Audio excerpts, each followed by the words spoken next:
Good morning, सुप्रभात। आप सभी का पुनः एक बार स्वागत है आपके अपने यूट्यूब चैनल एमएसटीएम एजुकेशन में। हम लोग अगले वीडियो में पढ़े थे क्लास 10 का दो चर वाले रैखिक समीकरण, उसमें 3.3 के सभी सवाल को कंप्लीट किए थे। हम उम्मीद करते हैं आप सभी को समझ में आया होगा। आज हम लोग पढ़ेंगे 3.4 एक्सरसाइज। उसमें आपको हमने पढ़ा था प्रतिस्थापन विधि द्वारा हल करना। इसमें पढ़ना है विलोपन। विलोपन में होता क्या है, इसमें दो चर वाले जो आपके रैखिक समीकरण युग्म होते हैं, दोनों समीकरणों में दोनों चरों में से किसी एक चर को, याद रखिएगा, हमें दो चर वाले रैखिक समीकरण युग्म मिलेंगे, उनमें से दोनों चरों में से किसी एक चर के गुणांक को बराबर करते हैं यानी समान करते हैं। उसके बाद उस चर को हम विलोपित कर देते हैं। विलोपित करने के बाद आपको एक चर वाला रैखिक समीकरण मिलेगा और उसको हल करना काफ़ी आसान होता है। आप निचली क्लासों में एक चर वाले रैखिक समीकरणों का हल करना सीखे हैं। तो चलिए हम शुरू करते हैं आज का जो हमारा क्लास है। तो प्रश्न नंबर 1 है 3.4 का, निम्न समीकरणों के युग्म को विलोपन विधि तथा प्रतिस्थापन विधि से हल कीजिएगा। हम यहाँ आपको प्रतिस्थापन मेथड को नहीं बताएंगे क्योंकि इससे पहले हम लोग पढ़ चुके हैं। इस एक्सरसाइज में भले दिया है दोनों मेथड, आप कर लीजिएगा, हम एक ही मेथड को अप्लाई करेंगे। तो देखते हैं जो पहला प्रश्न है। पहला प्रश्न यह है कि x + 5 x + y = 5 तथा दूसरा है 2x - 3y = 4। ये दो हमारा इक्वेशन है। इसमें हमको अप्लाई करना है कौन सा मेथड है, विलोपन विधि अप्लाई करना है। आपको पता है कि दोनों समीकरणों में से पहले दो समीकरण बना लेते हैं। एक समीकरण हो जाएगा x + y = 5, समीकरण नंबर 1 हो गया। दूसरा हो जाएगा 2x - 3y = 4, ये इक्वेशन सेकेंड हो गया। अब हमें दो समीकरण है, दोनों में से किसी एक चर को हम क्या करते हैं, गुणांक बराबर करते हैं दोनों समीकरण में। तो अगर देखिए यहाँ x है, इसका गुणांक 1 है, नीचे वाले में x का गुणांक 2 है। इधर देख रहे हैं y है, इसका गुणांक 1 है और नीचे वाले में -3 है। यानी दोनों इक्वेशन में किसी भी चर का गुणांक समान नहीं है। आप याद रखिएगा कि अगर हम गुणांक समान नहीं है तो हम निश्चित संख्या से किसी भी समीकरण में गुणा भाग कर सकते हैं उसको गुणांक बराबर बनाने के लिए। तो देखिए यहाँ दूसरे समीकरण में हमारा गुणांक 2 है और पहले समीकरण में x का गुणांक 1 है। आपको पता है तभी विलोपित होगा जब दोनों किसी एक चर के जो गुणांक होंगे दोनों इक्वेशन में समान होंगे। तो यहाँ हम 2 बना देते हैं। तो 2 बनाएंगे तो हम केवल यहाँ 2 नहीं लिखेंगे। 2 कैसे लिखेंगे, तो यहाँ लिखेंगे, देखिएगा 2 से, चाहे लिखेंगे समीकरण 1 में 2 से गुणा करने पर, देखिएगा समीकरण 1 हमारा यह है, इसमें किससे गुणा करना है, 2 से। जब 2 से गुणा करेंगे तो हम दोनों साइड में करेंगे, याद रखिएगा। तो 2 से गुणा करिएगा तो हो जाएगा यहाँ 2x + 2y = 10। अब यहाँ 5 नहीं रहेगा, दोनों साइड में होगा। अब इसको मान लेंगे इक्वेशन थर्ड। अब देखिए हल करते समय पहले वाले इक्वेशन का कोई रोल नहीं होता है क्योंकि पहले वाले का ही रूपांतरण हो गया है कहाँ, 3 में, क्योंकि दोनों सेम है। हम निश्चित संख्या से गुणा किए हैं तो उसमें कोई अंतर नहीं पड़ेगा इक्वेशन में। अब हमें समीकरण 2 और 3 के लिए हल करना है। तो देखिए इसमें देख रहे हैं इस समीकरण 2 में भी x का गुणांक 2 है और समीकरण 3 में भी x का गुणांक 2 है। तो आसानी से इसको विलोपित किया जाएगा। तो विलोपित करने के लिए भी जोड़ा जाता है या घटाया जाता है। तो कब जोड़ेंगे, जब 2 समान चिन्ह रहेंगे तो हमेशा घटाया जाएगा, जब 2 विपरीत चिन्ह रहेंगे तो वहां जोड़ा जाएगा। तो नीचे देखिएगा यहाँ हम लिखेंगे समीकरण 2 में से 3 को घटाने पर, यानी समीकरण 2 में से 3 को घटाना है। तो चलिए 2 देखते हैं। 2 हमारा यहाँ है तो 2x - 3y घटाना है किसको, इक्वेशन 3 को। तो इक्वेशन 3 हमारा यहाँ है तो माइनस का चिन्ह लगा करके इसको यहाँ लिख लेंगे +2y। चलिए आगे देखते हैं। इधर 4 है, यहाँ घटा लेते हैं, -10 हो जाएगा। आगे देखिएगा, जब आप नीचे देखेंगे तो हो जाएगा 2x - 3y, ब्रैकेट तोड़ेंगे तो यहाँ -2x और -2y बराबर ये -6 हो जाएगा। यहाँ 2x से 2x कैंसिल हो जाएगा। ये देखेंगे -3 और -2 को जब ऐड करेंगे ये हो जाएगा -5y = -6, या y बराबर करेंगे तो केवल 6/5 होगा, 6/5 होगा। अब आगे देखते हैं इसको। हमने एक चर का मान निकाल लिया, यानी y का मान आ गया आपका 6/5। अब देखिए हमें x का भी मान निकालना है, तो अब हम किसी भी इक्वेशन में इसको रख करके हल कर सकते हैं, 3 में, 2 में, 1 में, कहीं भी। तो अब यहाँ लिखेंगे y बराबर 6/5 का मान समीकरण 1 में रखने पर। देखिए समीकरण 1 यहाँ है, तो x की जगह x ही रहेगा, प्लस y की जगह पर क्या रखना है, 6/5 रख दिए, बराबर में आपका 5 है तो 5 हो जाएगा। x बराबर, इसको उधर पक्षांतर करेंगे तो 5 - 6/5 हो जाएगा। जब आप इसको हल करेंगे इसका लॉसर लेंगे तो 5 हो जाएगा, 5 से x भाग देंगे 5 बच जाएगा, 25 हो जाएगा। 25 - 6, तो 25 में से जब 6 घटाएंगे तो हो जाएगा 19/5। आपने यहाँ देखा कि हमने कैसे इस समीकरण को हल किया। पुनः एक बात ध्यान दीजिएगा कि इसमें दो इक्वेशन जो दिए रहते हैं उनमें जिस चर को विलोपित करना होता है, दोनों इक्वेशन में उसके गुणांक को पहले समान बनाते हैं। यदि है तो कोई बात नहीं है, अगर नहीं है तो आप उसमें उचित किसी भी संख्या से गुणा या भाग करके उसे गुणांक को बराबर कर लेते हैं। बराबर कर लेने के बाद उसको हम विलोपित कर लेते हैं। जैसे यहाँ विलोपित करने के बाद देखिए यहाँ जब विलोपित हो गया है तो एक चर वाला बन गया है, और एक चर वाला जब बन जाता है तो उसको हल करना काफ़ी आसान होता है।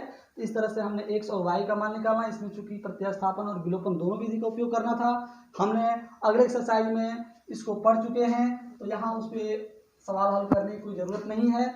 आप अपने ज़्यादा अभ्यास करेंगे, उसके लिए यह दिया गया है कि आप अधिक से अधिक अभ्यास कर सकें, तो आप इसको दोनों मेथड से भी हल कर सकते हैं। तो आप इन प्रश्न को नोट करिए ताकि आगे बताया जाए, पहले नोट करिए। प्रश्न देखते हैं पहले का। अब हम यहाँ देख रहे हैं चौथा प्रश्न। बाकी जो प्रश्न है सिंपल है, आप बना लीजिएगा, नहीं आएगा तो कमेंट करके बताइएगा। अब हम डायरेक्ट चलते हैं, हम अलग अलग जो आपके प्रकार के सवाल हैं उस पर हम आपको बताना चाह रहे हैं ताकि आपको किसी प्रकार की समस्या ना हो। ये थोड़ा सा आपको चेंज सवाल है, इसमें सिंपल इक्वेशन ना दे करके इसमें भिन्नात्मक दे दिया है गुणांक। तो आप कैसे उसको सिंपल बनाएंगे तो देखिएगा। इसको जब यहाँ है तो इसको हल करेंगे, तो देखिए जब इसका एलसीएम ले लेंगे हम लोग, इसका एलसीएम लेंगे तो हो जाएगा 6। क्या हो जाएगा, 2 से भाग देंगे तो 3 बार, यानी 3x हो जाएगा। यहाँ देखिएगा 3 से भाग देंगे 2 हो जाएगा, यानी 4y हो जाएगा, बराबर -1। क्रॉस बाई क्रॉस मल्टीप्लाई करिएगा, 3x प्लस 4y बराबर क्या हो जाएगा, -6। इक्वेशन नंबर 1 हो गया। इसको बनाइएगा तथा करके यहाँ देखिएगा, ये है x minus y/3 = 3 by cross multiply, यानी 3x - y बराबर 9। ये हो गया इक्वेशन नंबर 2। अब आपने देख लिया यहाँ समीकरण 1 और 2 मिल गया है। अब देखते हैं इसमें क्या कोई चर है। दोनों समीकरण में एक चर का गुणांक समान है, किसी का भी, x का चाहे y का। चलिए चेक करते हैं। देखिए यह समीकरण 1 में x का गुणांक 3 है, यहाँ भी क्या है, 3 ही है। अब हमें किसी दूसरी संख्या से गुणा करने की कोई आवश्यकता नहीं है, क्योंकि आपको यहाँ सिंपल दिख गया कि दोनों में x का गुणांक क्या है, 3 है, समान है। यहाँ से आसानी से हल कर सकते हैं। तो यहाँ लिखेंगे हम लोग समीकरण 1 में से 2 को घटाने पर, चलिए घटाते हैं। तो घटाएंगे तो देखिए एक साइड है 3x + 4, ये फर्स्ट इक्वेशन हो गया, घटाना है। सेकेंड को, सेकेंड यहाँ है 3x - y, ऊपर है -6 - 9। हल करते हैं, ये घट जाएगा। अब देखिएगा यहाँ आपका 4y है, 4y में से क्या करेंगे, जब इसको घटाएंगे तो माइनस माइनस प्लस हो जाएगा, यानी 5y हो जाएगा। अब इधर देखिएगा जब आप इसको जोड़ेंगे तो -6 और -9 हो जाएगा, -15, यानी y का मान निकालेंगे तो ये आएगा -3, यानी y का मान क्या निकल के आ गया, अब देखेंगे नीचे 3 आ गया। अब हमें क्या करना है कि x का मान निकालना है, तो उसको हम क्या करेंगे, यहाँ लिखेंगे y बराबर -3 का मान समीकरण 1 या 2 किसी में भी आप रख सकते हैं। तो लिखिएगा समीकरण 1 में रखने पर, चलिए समीकरण 1 में रखते हैं। तो समीकरण 1 आपके सामने यहाँ है, तो यहाँ देखिएगा 3x है तो 3x रहेगा प्लस 4। अब देखिए यहाँ y है, y की जगह क्या रखना है -3, तो -3 कर देंगे और बराबर में है -6। इसको आगे हल करते हैं तो हल करेंगे तो 3x गुणा करिएगा तो ये हो जाएगा -12 इक्वल टू -6। तो 3x इसको उधर जब पक्षांतर करेंगे तो -6 + 12 हो जाएगा। तो 3x इक्वल टू जब इसको हल करेंगे तो केवल 6 होगा। आपको पता है कि प्लस माइनस में हमेशा बड़े वाले का चिन्ह लिखते हैं, प्लस वाला बड़ा है इसलिए प्लस का चिन्ह, बड़े में से छोटे घटाएंगे तो 6 हो जाएगा। x का मान निकालिएगा 3/, में आएगा तो ये हो जाएगा 2। आपने देखा इसमें हल करके हमने x और y का मान निकाला। x बराबर हमारा आया 2 और y बराबर आया -3। तो आप देख रहे हैं कि ये जो विलोपन मेथड है ये भी बहुत आसान है। हम उम्मीद करते हैं कि आपको समझ में आ रहा होगा। यदि आपको किसी प्रकार की समस्या हो रही है समझने में तो आप कमेंट करिए, निश्चित ही आपकी सारी समस्या को दूर किया जाएगा। आप बस MS टीम एजुकेशन के साथ बने रहें। तो हमने प्रश्न नंबर 1 में 2 प्रश्नों को बताया, आप अन्य जो प्रश्न है उसको हल करिए। नहीं आता है तो आप कमेंट करके बताइए, निश्चित ही अगले वीडियो में उन सवालों को सॉल्व करा दिया जाएगा। तो आप इन प्रश्न को नोट करिए। अब हम लोग प्रश्न नंबर 2 देखेंगे, तो आप इस प्रश्न को नोट करिए। आइए अब अगला प्रश्न देखते हैं। प्रश्न नंबर 2 कह रहा है कि निम्न समस्याओं में रैखिक समीकरण के युग्म बनाइए और उनके हल विलोपन विधि से कीजिए। हम जो एक समस्या दिया हुआ है, जैसे कि हमने 3.3 में कुछ लिखित सवाल थे, उसको पहले इक्वेशन बनाए थे और इक्वेशन बनाने के बाद हमने उसको हल किया था। ठीक उसी प्रकार 3.4 में भी हमें पहले लिखित प्रश्न मिले हैं, उसके इक्वेशन को बनाना है, तब हमको जाकर के इक्वेशन को हल करना है। तो चलिए देखते हैं कैसे इक्वेशन। देखिए मोस्ट इंपोर्टेंट होता है इक्वेशन बनाना। अगर आपको इक्वेशन बनाना आ गया तो हम दावे के साथ कह सकते हैं कि आप 2 चर वाले रैखिक समीकरण को हल कर सकते हैं। ये एक भिन्न का सवाल है और भिन्न का सवाल हर एक कंपटीशन में यहाँ से आता ही आता है। बस आप MS टीम एजुकेशन के साथ बने रहें, आपके सारे डाउट क्लियर हो जाएंगे। बस अंत तक वीडियो को देखिए। अंत तक वीडियो को देखने के बाद आपके पास किसी प्रकार की समस्या नहीं रह जाएगी। तो देखिए प्रश्न नंबर पहला ये है कि यदि हम अंश में 1 जोड़ दें, यदि हम अंश में 1 जोड़ दें तथा हर में 1 घटा दें तो भिन्न 1 में बदल जाती है। अर्थात किसी प्रकार का एक भिन्न है, उसके अंश में 1 जोड़ दें तथा 1 घटा दें तो भिन्न क्या हो जाती है, 1 हो जाती है। एक और कंडीशन दे रहा है कि यदि हर में 1 जोड़ दें तब यह क्या होती है, 1/2 हो जाती है। तो इस दो जो कंडीशन दिया हुआ है उस पर हम आगे सवाल हल करते हैं। तो हम पहले मानेंगे, माना अंश बराबर x तथा हर बराबर y, क्योंकि आपको पता है कि जो भिन्न होता है भिन्न बराबर होता है अंश बटा हर। तो यहाँ देखिएगा भिन्न हो जाएगा हमारा, लिखेंगे तब भिन्न हमारा हो जाएगा x/y।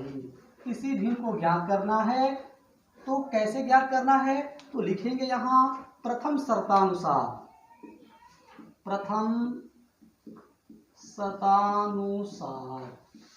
यानी प्रथम शर्त देखिए क्या कह रहा है, कि यदि हम अंश में 1 जोड़ दें, यानी भिन्न हमारा क्या है, x/y है।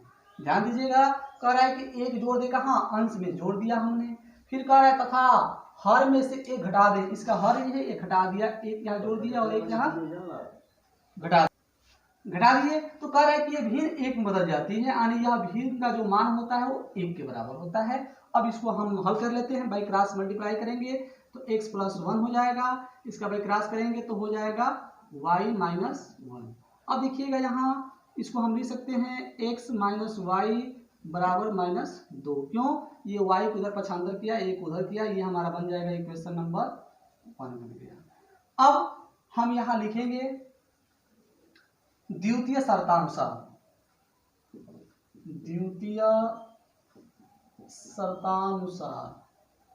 यानी इस प्रश्न में एक और शर्त दिया है। वो शर्त क्या है, देखिएगा, कह रहा है कि यदि हर में 1 जोड़ दें, सिर्फ हर में जोड़ने के लिए कह रहा है, तो यह भिन्न जो होती है 1/2 हो जाती है। आप ध्यान दीजिएगा, यानी भिन्न हमारी वही रहेगी x/y। इस बार अंश में 1 जोड़ने के लिए कह रहा है, हर के लिए कुछ नहीं कह रहा है। तो कह रहा है कि ये भिन्न हो जाएगा 1/2। बाई क्रॉस मल्टीप्लाई करिएगा, ये हो जाएगा 2x + 2 बराबर y।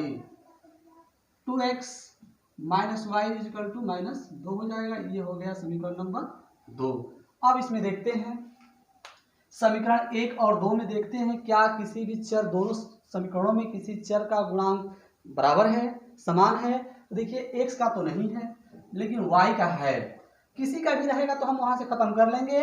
तो यहाँ हम उसको खत्म करेंगे तो लिखेंगे क्या, ध्यान दीजिएगा। समीकरण देखिए दोनों में सेम चिन्ह है, जब समान चिन्ह रहता है तो हमेशा घटाया जाता है। तो आप लिखिएगा यहाँ समीकरण 1 में से 2 को घटाने पर, चलिए घटाते हैं। देखिएगा इक्वेशन नंबर फर्स्ट हमारा यहाँ है, इसको हल करेंगे तो इक्वेशन फर्स्ट यानी x माइनस वाई, घटाना है किसको, 2 को, 2 हमारा यहाँ है, ये हो जाएगा 2x माइनस वाई। दूसरे साइड भी घटाते हैं, इधर है -2 प्लस हो जाएगा, यहाँ क्या हो जाएगा, +2 हो जाएगा, और घटाना है तो यहाँ -2 हो जाएगा। अब इसको देखते हैं आगे। देखिए ये जो हमारा द्वितीय शर्त है उसमें गड़बड़ हो गया है।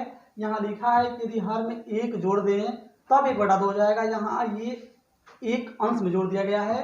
तो यहाँ से हम लोग पुनः हल कर लेते हैं। एक बात ध्यान दीजिएगा, थोड़ा सा गड़बड़ हो गया, बस आप बने रहें, आपको समझ में आएगा, किसी प्रकार की समस्या नहीं होगी। तो यहाँ देखिए क्या है, ये दिया था हर में जोड़ने के लिए, तो हर में जोड़ेंगे।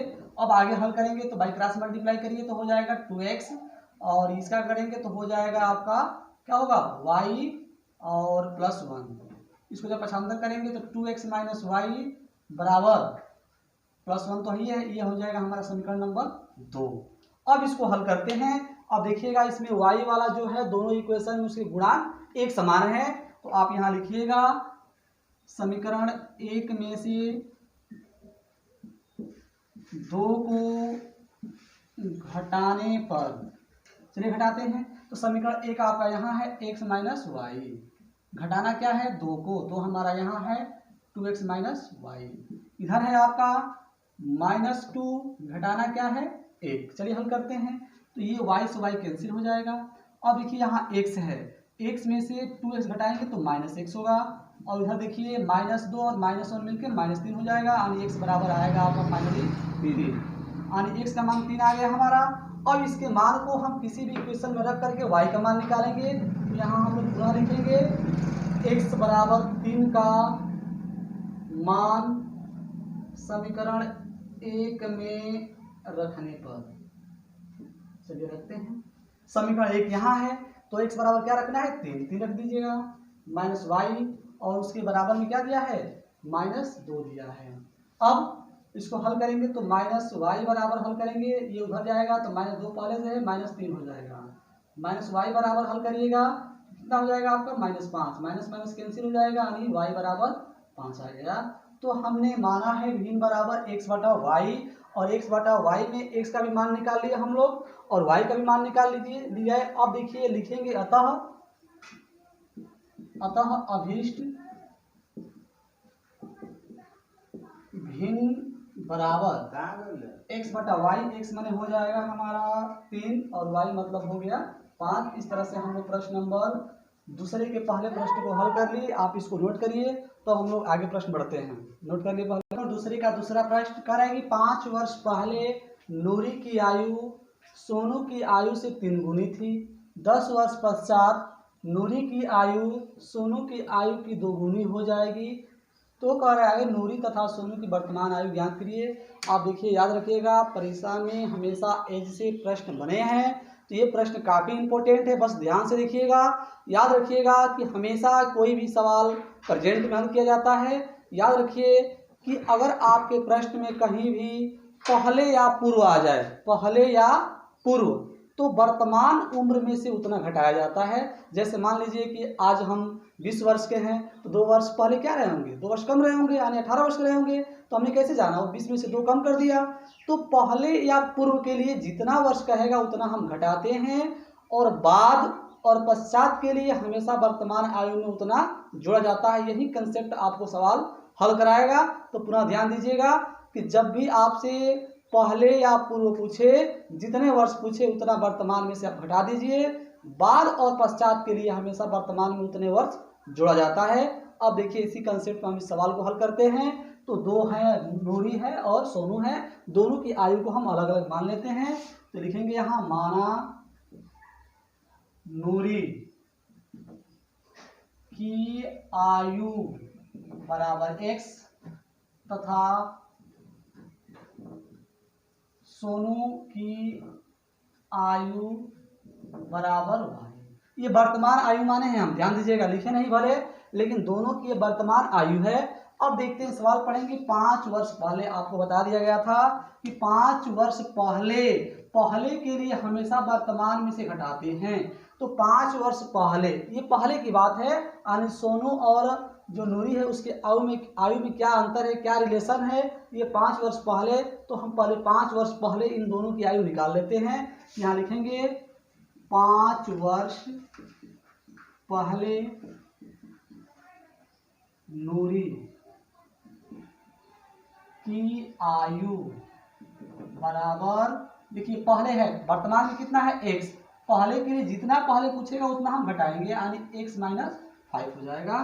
तो लिखेंगे 5 वर्ष पहले सोनू की भी आयु क्या रही होगी, वर्तमान से 5 वर्ष कम ही रही होगी, तो वर्तमान में y है, y से घटाएंगे। अब यहाँ लिखेंगे हम लोग प्रश्नानुसार,